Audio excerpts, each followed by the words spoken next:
Ayon sa pag-asa, northeast monsoon ang nakakaapekto sa extreme northern Luzon, habang easterlies nakakaapekto sa nalalabing bahagi ng ating bansa. Wala namang bagyo o low pressure area na minamonitor ngayon sa loob ng ating PAR na maaaring makaapekto sa ating bansa.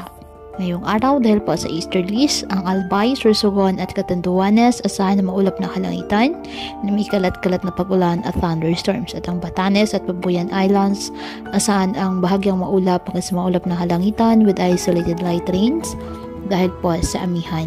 At ang nalalabing bahagi ng bansa kasama na ang Metro Manila, bahagyang maulap hanggang sa maulap na kalangitan with isolated rain showers or thunderstorms dahil pa din po sa easterlies at localized thunderstorms. Kaya patuloy po na pinag-iingat ang ating mga kababayan sa banta ng mga pagbaha at pag-uho ng lupa, at ugaliin na magdala palagi ng payong o kahit anumang panangga sa ulan sa tuwing lalabas ng ating mga tahanan.